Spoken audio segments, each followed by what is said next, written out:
Hey, everybody. Welcome to Did You Hear About This? I'm Bill. I am Scott. How are you doing, my friend? I'm doing better than you. You reek of coffee. Yeah, I spilled it on my crotch right as you got here. As soon as I heard the doorbell, actually, you didn't ring the doorbell. It was you coming to the door. I heard the alarm. Yes. The alarm is two little schnauzers. So they went nuts, and I went, oh, shit, he's here, and the door's locked, and right onto my crotch. Not a whole lot, but enough to be like, I got to change my pants.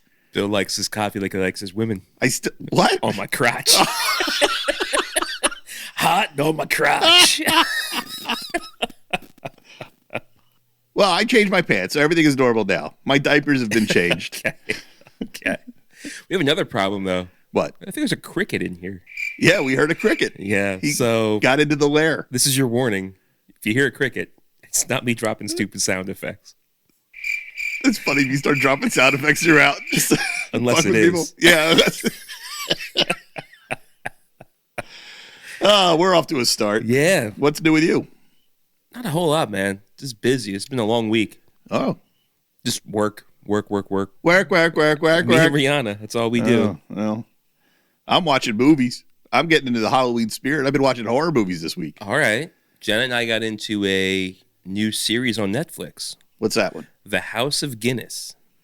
The House of Guinness. It's about, so imagine, if you will, a combination of Succession and Peaky Blinders and a little bit of Downton Abbey in there. 3 shows I know nothing about. Well, you can watch The Guinness Show. It's really not much about beer. It is about the death of Arthur Guinness Sr., and now his 4 children are inheriting the brewery in Dublin. And Ireland's at a time of complete discourse between the Catholics and the Protestants, and they're trying to expand the beer company into the Americas, and there's family turmoil, and it's a great family drama type show, but it's been good. There's 8 episodes total. We watched 6 of them. We'll watch the last 2 tonight. With the family drama stuff, is it juicy stuff? Like, Yeah.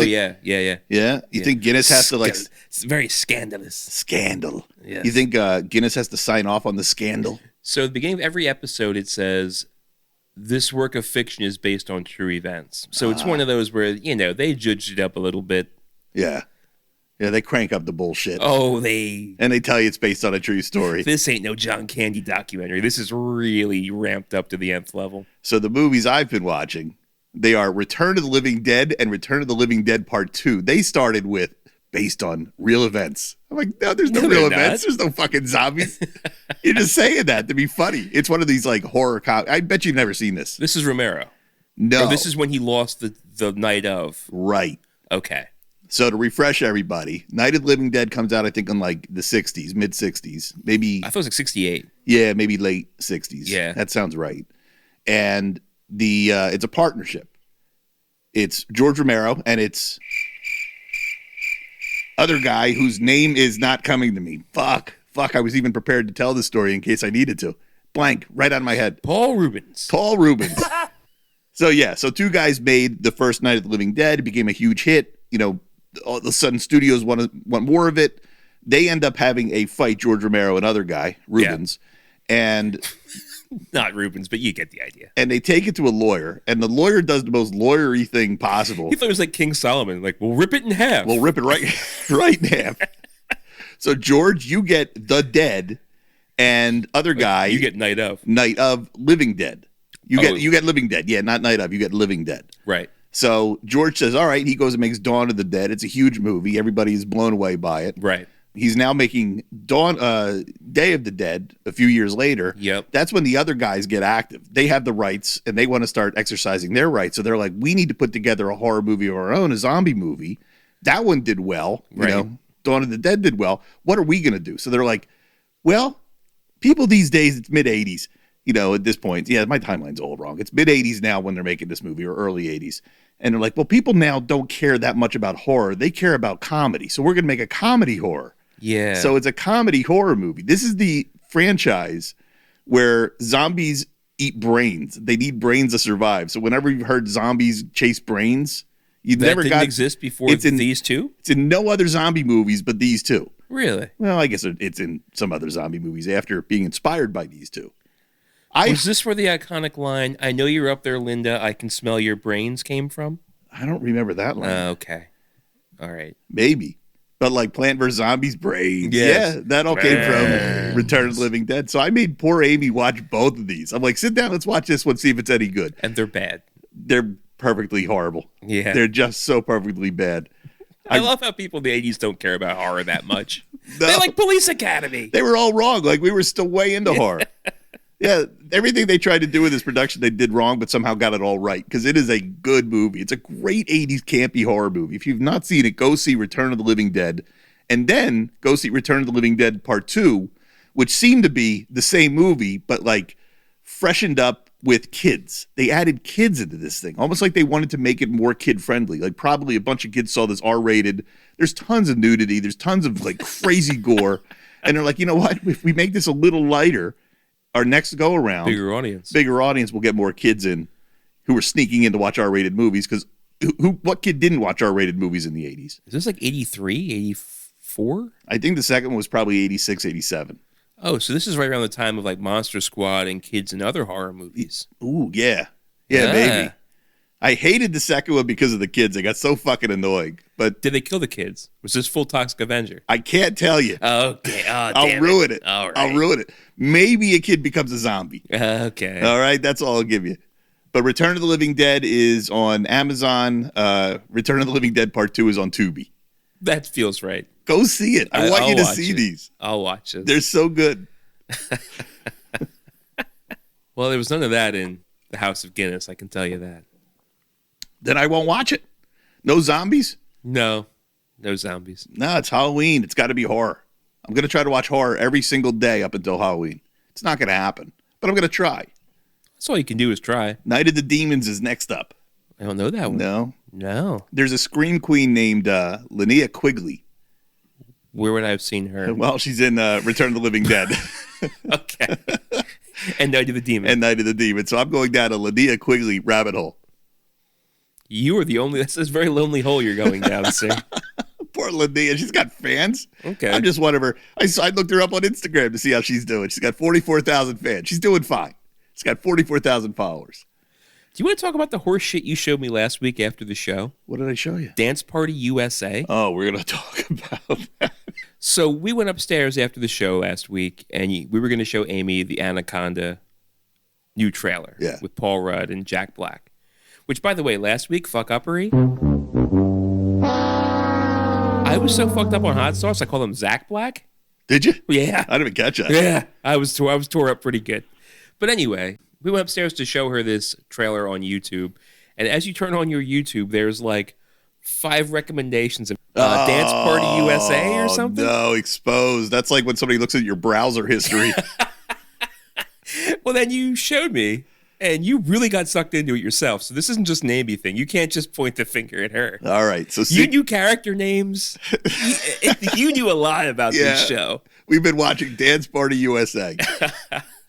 Do you know it? Did you hear of it? I knew there was something on USA Network, which I guess USA Network's still around, probably owned by somebody else now. Who knows? Anyway, the home of Airwolf back in the day. Right.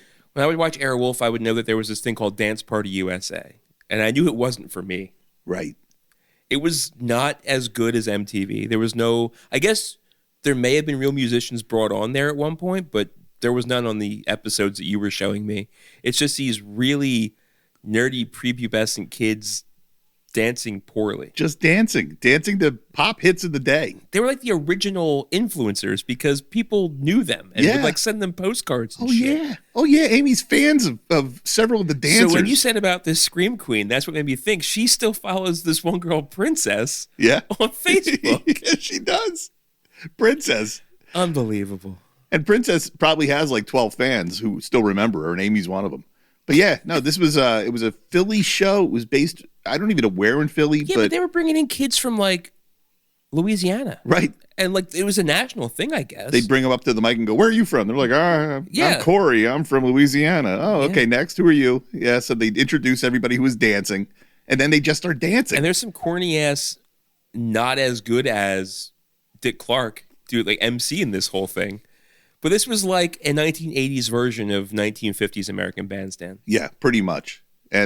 Or Soul Train.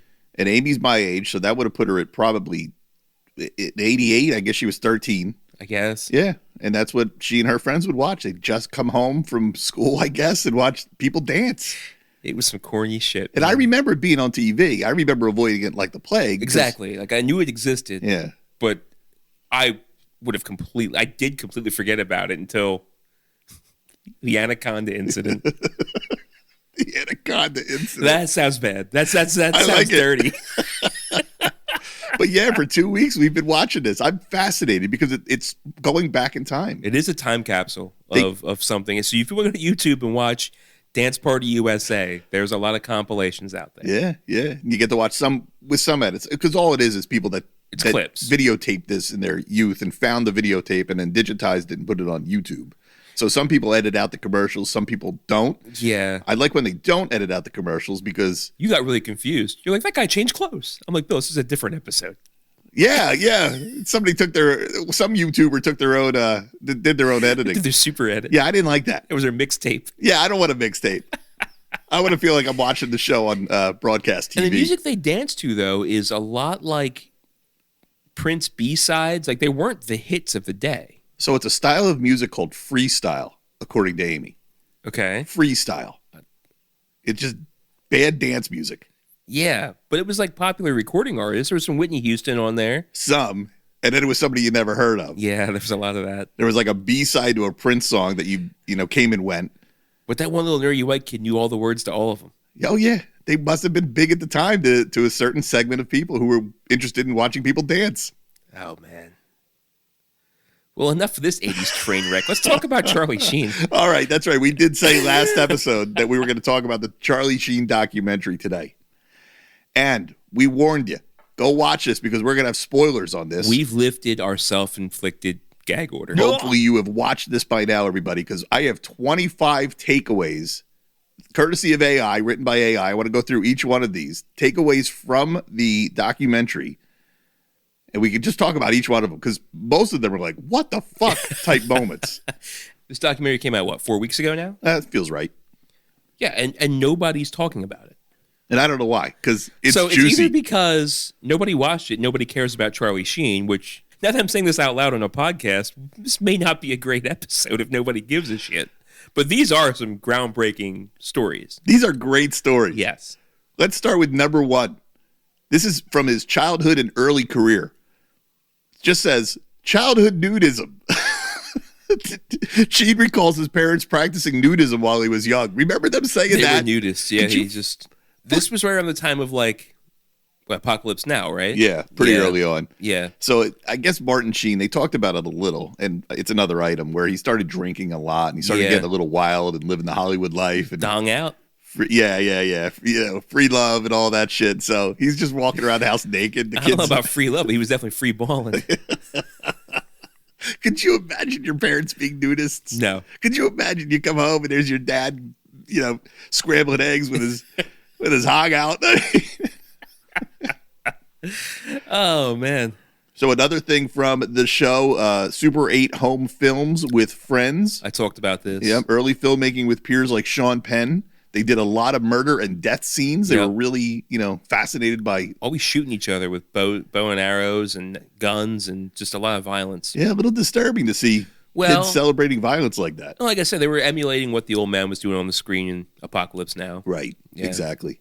And George Clooney was one of those friends, too. That's right. He was in one of the clips they showed. Yep. But mostly Sean Penn. Interesting to see Sean Penn in this thing talking about Charlie.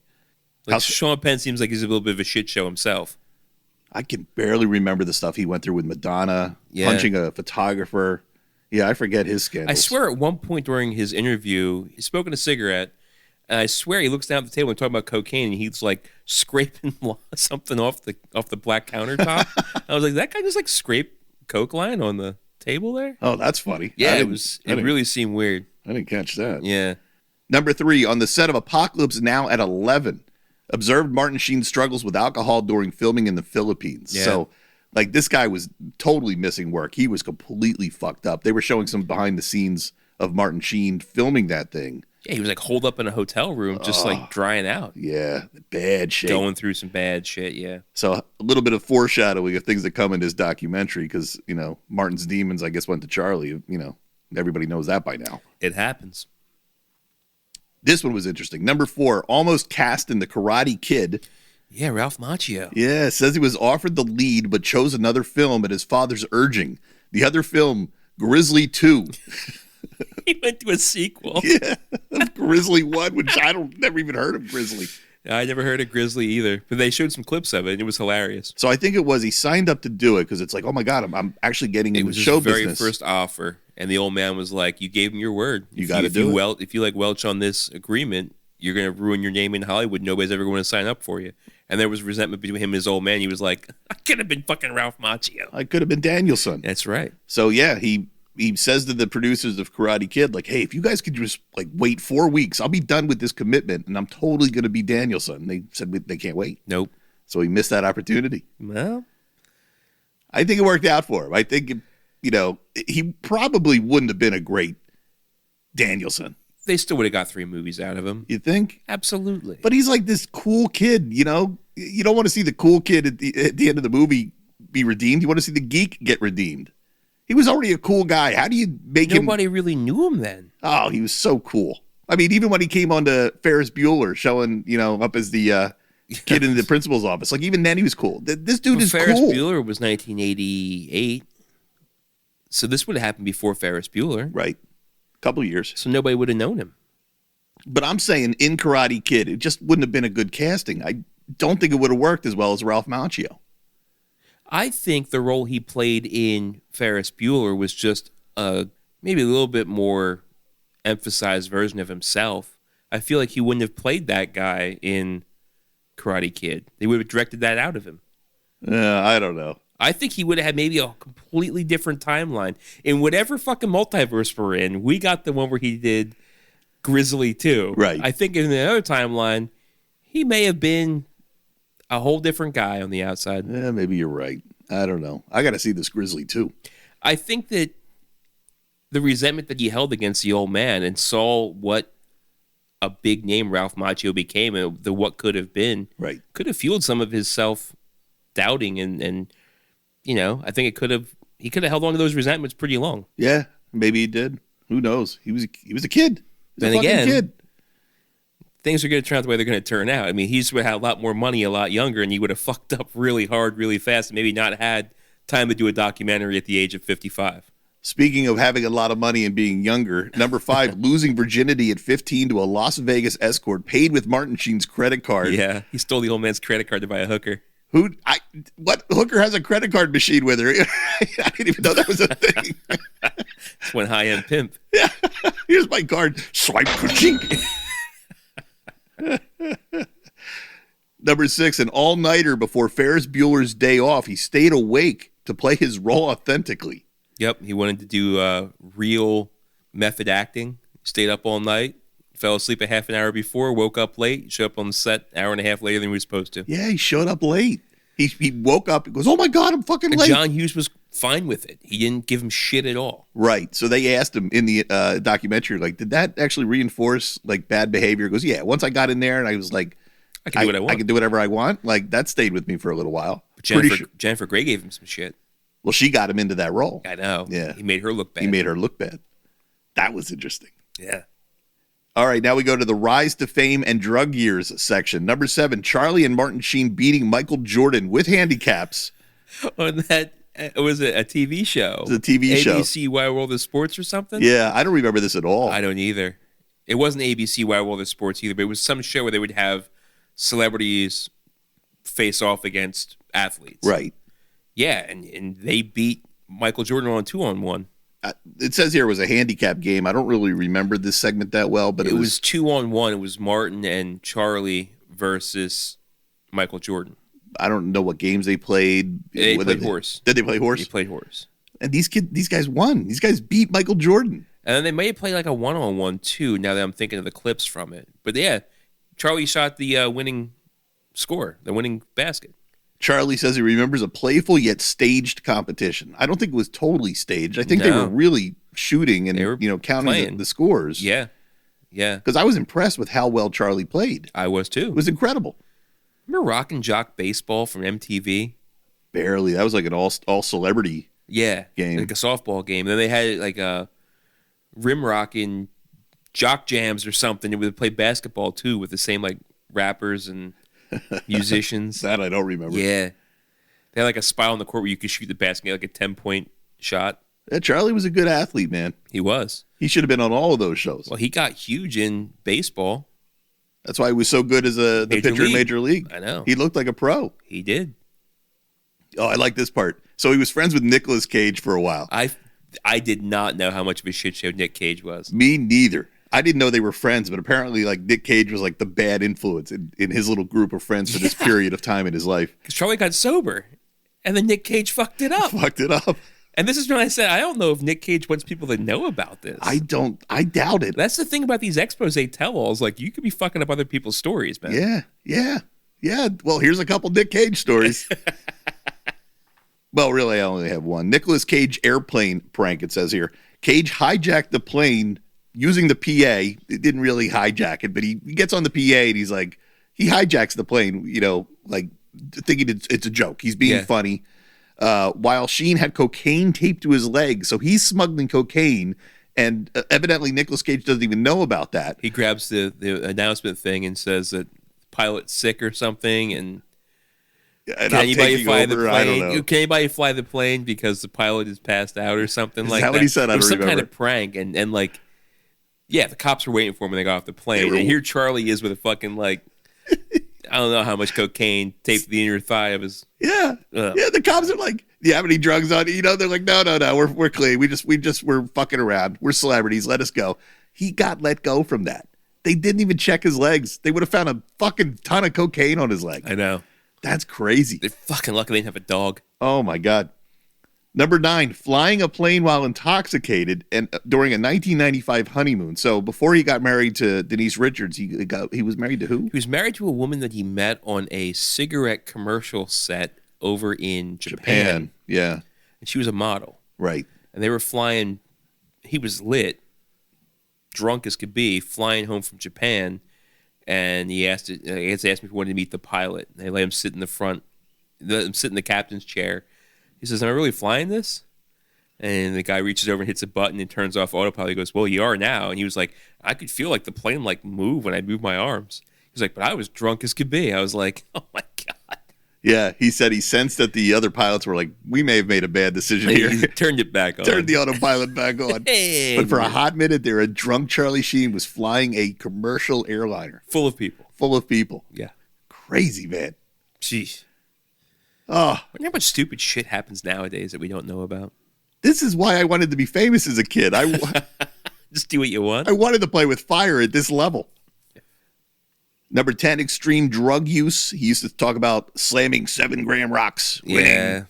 Winning. Evidently, that was real. Yeah. He was really slamming 7-gram rocks. Okay, let's talk about on this documentary how we're talking to all these famous people and his friends and Jennifer Grey's there. And then there's just some fat dude sitting here who goes, oh, I was his drug dealer. That was weird. Came out of nowhere. Yeah. Yeah, they're interviewing his drug dealer. Yeah. His drug dealer who knew that he caused such harm in Charlie's life, but Charlie like basically called him his best friend. Yeah. The drug dealer started to actually wean off his crack usage. Like he'd give him crack, but it was cut. Give him crack rock, but it was cut so thin there wasn't a lot of cocaine in it.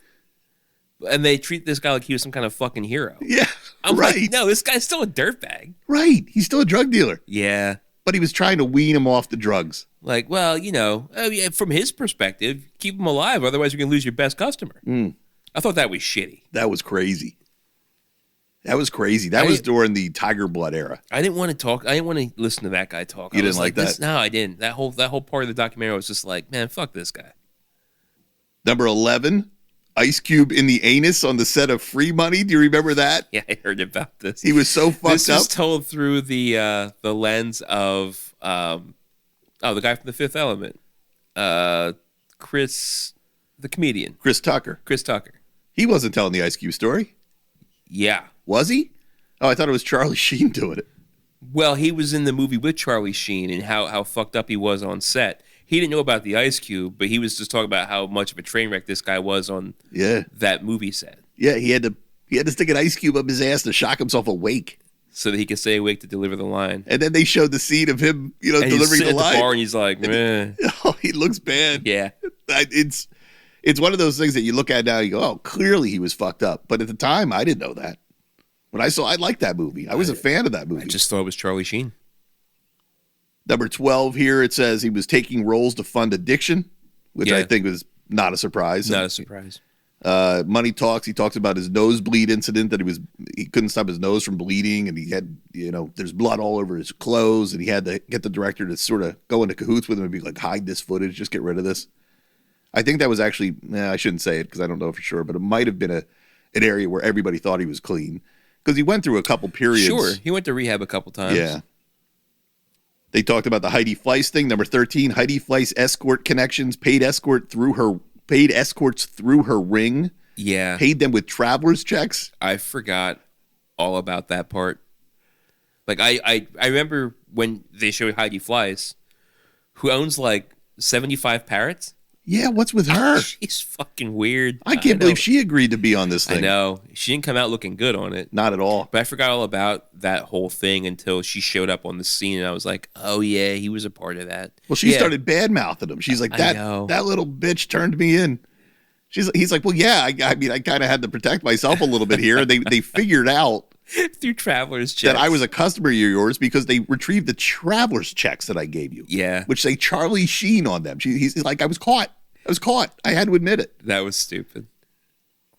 And then this one here, 14, contractual generosity. Evidently, even though he went through a lot of bad shit, he's a great guy. He insisted Chris Tucker get first billing on Money Talks because he was so good in it. He was like, this guy's the star of this thing. He should get top billing. Yeah. That's kind of cool. Number 15, a 1990 family intervention with Clint Eastwood. Yeah. Clint Eastwood called. Yeah. Hey, kid, a lot of people care about you. Got to get your shit together. That evidently made a dent. He said, okay. Yeah. All right, I'll go to rehab. Oh, here's your boy, the drug dealer. Number 16, drug dealer Marco's role in recovery weaned Sheen off crack by lowering potency. Yeah. Yeah. What an angel. Yeah. All right, now we move into peak fame / career collapse. Number 17, 2.5 Men contract talks. Les Moonves personally visited him. $2 million per episode deal linked to relapse. So he had so much pressure on him and so much money that triggered another relapse during 2.5 Men. Yeah. And when you have to get Les Moonves to come talk to you. Well, that's when he told Les Moonves to go fuck himself, and then people were just like, yeah, Charlie just told his boss to go fuck himself. Oh, I thought it was Les Moonves coming and saying, you got to clean your shit up. Well, he did. And then Charlie fucked up anyway. He fucked up anyway, right? This is when John Crier's there like, do I show up on Monday, or do I wait for him? What's happening? Yeah, the interviews with John Cryer were interesting, too. Yeah. Because he's like, yeah, I mean, we saw him deteriorating. Yeah. We didn't know what to do about it. And I did say he was waiting around for Charlie Sheen and it fucked up his whole career. But really, John Cryer, they brought in Ashton Kutcher to do 2 more seasons after Charlie Sheen got fired. They weren't anywhere near as successful as what it was with Charlie Sheen, but he still got a payday for 2 more seasons. Yeah, I didn't watch that show. I forgot he was on Spin City. He replaced Michael J. Fox. Yeah, I forgot about that. Yeah. He was a huge star. He was a huge star. Yeah, but that was at a time where going from movies to TV was not a thing you did. Well, he made it work for him. He got even more famous. Remember he was on a show called Anger Management too? Yeah. All right, to keep it moving here, now we get into sex, HIV, and public controversies. Number 19, sex with men during drug use, described metaphorically as turning the menu over. So this one came late in the documentary. Yeah, this one I wasn't expecting this. I didn't know anything about this. No, me neither. So this one came out with the documentary. I got the feeling that he revealed it because somebody was trying to hold that against him. Oh, so you can't blackmail me. I'm going to come out and tell it my way before you can besmirch me. Yeah, that was the feeling I got with that whole segment. Because it was real quick at the end. I was punching out. I was getting ready to go to bed. I'm like, what? Yeah, this is definitely at a time, though, where the stigma of that wasn't as bad as what it would have been in earlier years. Right. Like a lot of this House of Guinness, there's a lot of, they know the one guy's gay, so they're going to hold it against him and ruin his entire life. I don't think that would have happened with Charlie Sheen. I'll keep it going because we're at 30 minutes already. Oh, yeah. Yeah. So number 20, HIV diagnosis, pressured by Denise Richards to get tested, describes fear and anxiety. That whole section was pretty heavy. Yeah, then that third wife, or no, one of the playmates he was screwing around with during the Tiger Blow thing, she sued him because he didn't disclose he had HIV. Number 21, denial of transmitting HIV. Okay. Claims disclosure to partners. Says he was blackmailed and paid hush money. Oh. Yeah, I think that came towards the end, too. That was towards the end. The last 10 minutes of this thing was a lot of bombshells. Including number 22, addressing the Corey Haim allegation. Amy even said to me, she goes, do you think he's going to talk about this? I said, what is this? I didn't know about this. I didn't know about this either. Denies rape claims made by Corey Feldman. Like Corey Feldman's, Corey Feldman's come out and named a bunch of different names. By the way, Corey Feldman just got voted. He was the second one voted off of Dancing with the Stars this year, I hear.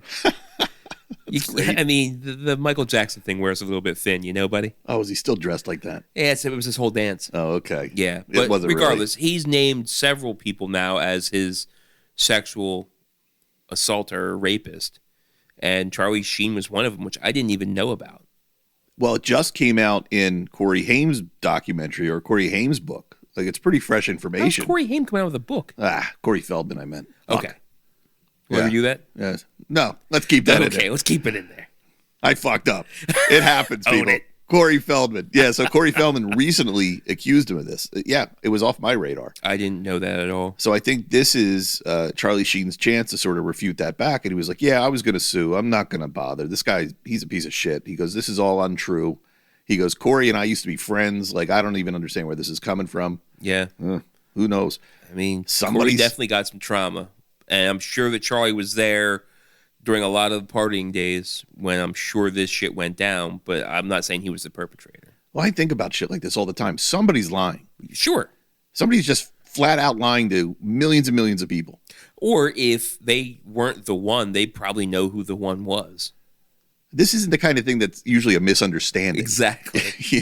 All right, number 23, alcohol was his last drug, says booze was the hardest to give up. So after all the crack and all that shit, he still, had to work away his demons, and booze was the last one. Okay. I think he said he was 8 years sober. Yes. Number 24, moment of clarity with daughter Sammy, couldn't drive her due to his drinking. Do you remember that scene? That was heavy. Yeah. So since he was drunk all the time, he's trying to raise his daughter, and he ends up, I think the drug dealer drove him and her to her school, and then he dropped her off at school, and then he's looking back through his side view mirror, and it hits him like, oh my God, what kind of father am I? I can't even drive my own daughter to school. So there were some heavy scenes. And this was the daughter he had with Denise Richards. Was it? Yeah. No, I can't keep them all. Apparently Denise Richards has a reality TV show on Bravo right now, which I didn't know that about. Some coworkers told me about that. And then number 25 is kind of a lame one. Narrative framing. Critics note the documentary never centers on any one big revelation, instead presenting a mosaic of chaos and survival. So that was pretty much the feel of the entire documentary. Yeah, but the whole documentary really seems self-indulgent. And I think I said this when I first talked about it, when I watched it. He tells the story. It's almost like the sex, drugs, and rock and roll story of him and how great his glory days were. It was just kind of self-indulgent. There was no, there was no apology. Not that he had to apologize, but even in so that happened. I felt bad about it, but there was nothing. It didn't go anywhere. Yeah, I mean, I watched that whole thing. I think I said it on the last show. Just having the whole world know your entire private life. Yeah, but he put it out there. It was almost like he hinted like there was regrets, but he never said that there were regrets. It was like you draw your own conclusion. Yeah, he was kind of like that. It was very, so? Well, I wonder if it's like, I can't put the genie back in the bottle. I can't take this back. So draw your own conclusions. But he didn't try to control that narrative of how we're supposed to think about him now. Right. Which he could do if he was trying to get his career back on track. I guess, but I don't think he's trying to. You don't? I don't think so. Think he's set for cash for the rest of his life? Well, I did see some stories. He wants to do a 2.5 Men revival with John Cryer. Okay. I bet he does. I mean, I think John Cryer says, I can't open myself back up for that chaos. I mean, he's probably looking to work. Maybe. You think Ducky can't get work? No, I mean Charlie Sheen. Charlie Sheen, okay. Yeah, what's Ducky been doing? I saw him play Lex Luthor in Supergirl. Kind of looked like Lex Luthor in this documentary. A little bit, yeah. He lost his hair. Aging sucks. How about another Hot Shots movie? How would that play now? Slapstick? I don't think the Last Naked Gun did anything. I don't know. It's on streaming right now. Is it? It's already on streaming? Just came out. Nobody talked about that. I don't know. I heard it was good. I heard that Liam Neeson did a great job. Really? Yeah. I don't know. There just doesn't seem to be an audience for Slapstick. I heard they're making another scary movie. And they're bringing back the Wayans brothers. And they better. Well, when I heard that, I'm like, is there an audience for this, for the Slapstick? I just don't know if there is right now. You think Anna Faris is going to come back for it? I don't know that she's working very hard. Maybe she wants to. Maybe she needs to. She was doing that. Speaking of people that went movies to TV, she was doing that TV show with something about mom something. I don't know. Oh, yeah. I remember that. But that was 15 years ago. Was that long ago? I think so. All right. Time flies when you're having fun, I guess. I mean, you got to think about the career of an actor. Like, do they want, sometimes they want to work their whole lives. I'm sure many are like, I did 15, 20 years. I made a shit ton of money. I invested it. I'm cashing out. Yeah. I'm okay not being a big star now. So maybe that's Anna Faris now. Look at George Clooney. He's not looking for work. Yeah, he doesn't seem to be. He made a shit ton of... Well, he got his wife now. I mean, she's a big deal. He's probably got side businesses, selling wine, all kinds of things. He definitely has a liquor company. He's doing Nespresso commercials with Danny DeVito. Okay, so he's still working. He got all that Ocean's 11 money. He banked all that. He got the ER money coming in yet? Think he's still getting ER residuals? Maybe.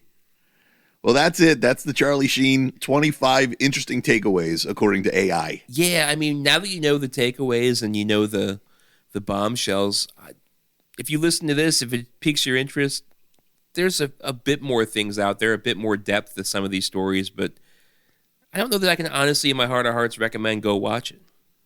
I walked away liking him more. I'll be honest with you. I'm rooting for the guy now. I have no feeling about him any way, one way or the other. I felt bad for him during I remember at the time the Tiger Blood thing, I was like, this guy's a dickhead.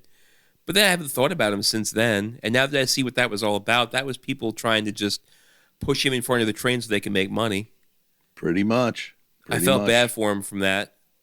Maybe I had regret for how I felt about him when that was happening live, but present day, I'm not thinking about him any more than what I was before. It got me thinking about him a little bit more. All right. Well, maybe that's all he wants. Yeah. Well, he got it. He got it from me. I recommend you go watch this thing. Yeah, I guess what's the payoff for airing all your dirty laundry? What do you hope to get out of it if not to relaunch a career? I guess not to get extorted for... Okay, yeah. Tell your story on your own terms. That's a very good point. I mean, that might be one of the main reasons to do this thing. I don't know. We may never know. Live a clean life. Nah, that's no fun. Oh, man. Well, what else is happening in the world, Bill? Well, why don't we crank through a few news stories here?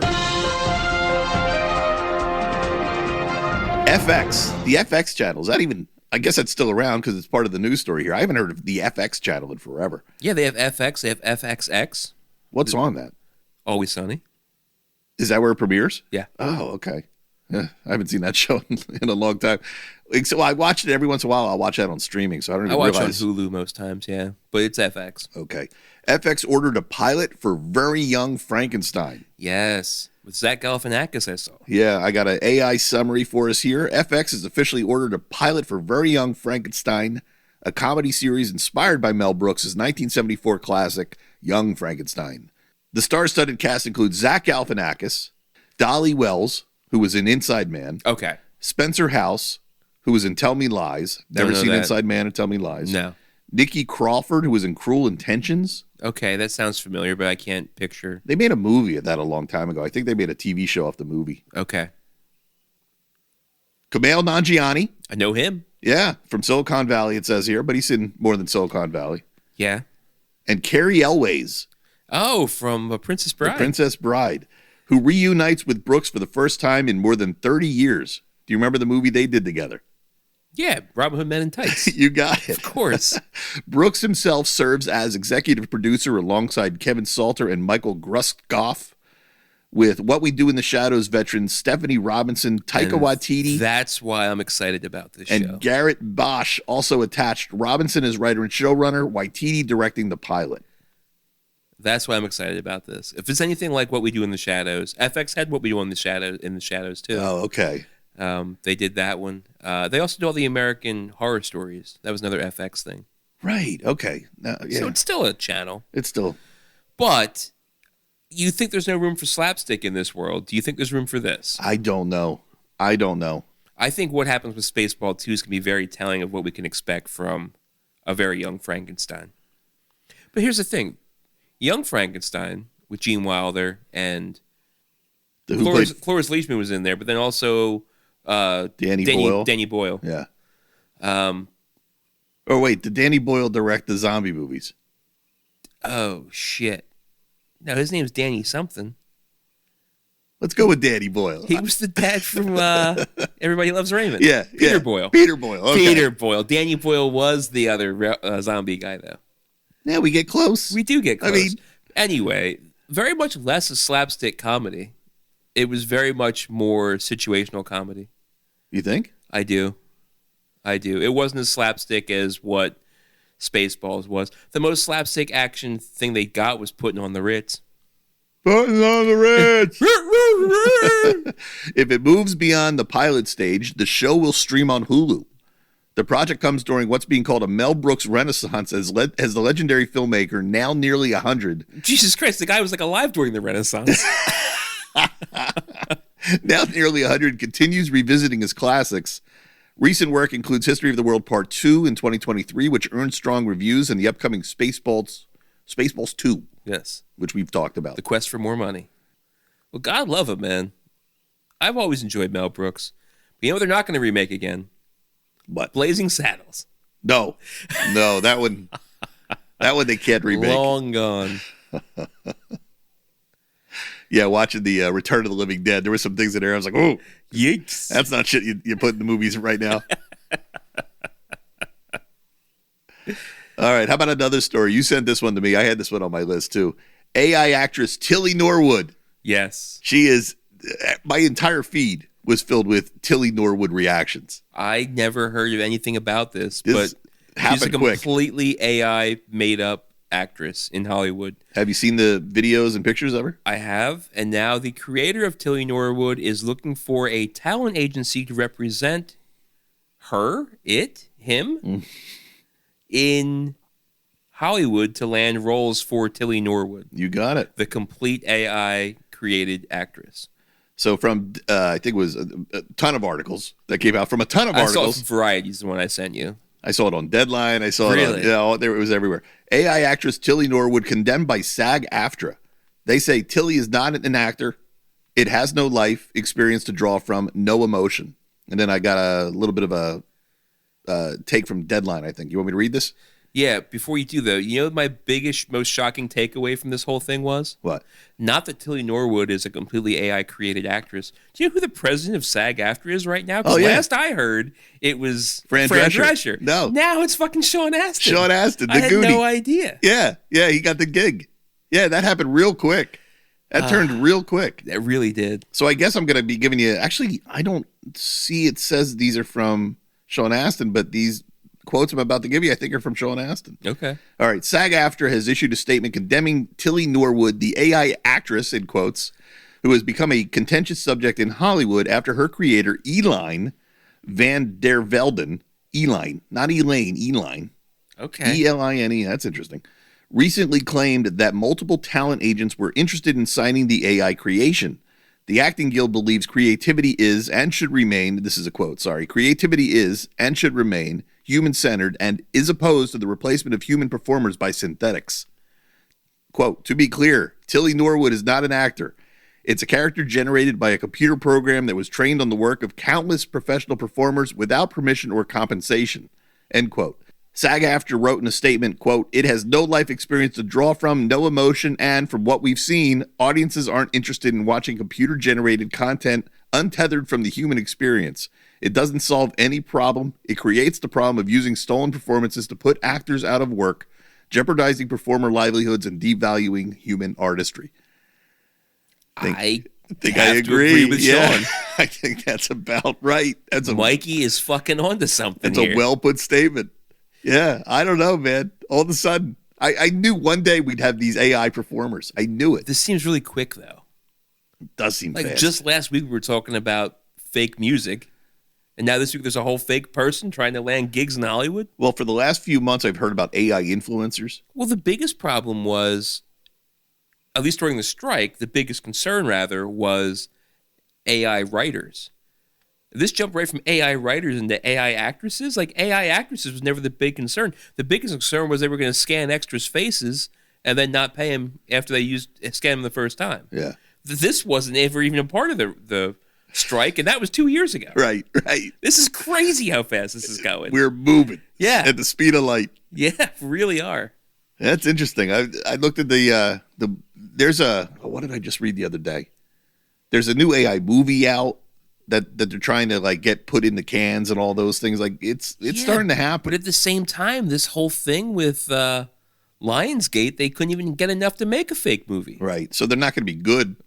I don't know what's happening in this world anymore, No, man. I know. It's so bizarre. People aren't looking for good. They're looking for controversy. That's the problem with our society right now.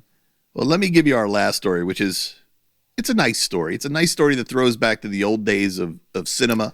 Well, this seems off character for us to end on a good, nice story. It's okay. Let's try this on for size. Have you heard of VistaVision? VistaVision is what they used in early movies. They were like early movie cameras, and like the first ones that had color cameras too, I think. No, you're close though.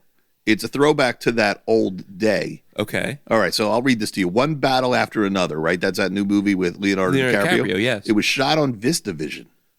The new Hollywood blockbuster One Battle After Another is officially premiered, starring Leonardo DiCaprio as Bob Ferguson and directed by Paul Thomas Anderson. So if somebody's going to use VistaVision, it's Paul Thomas Anderson.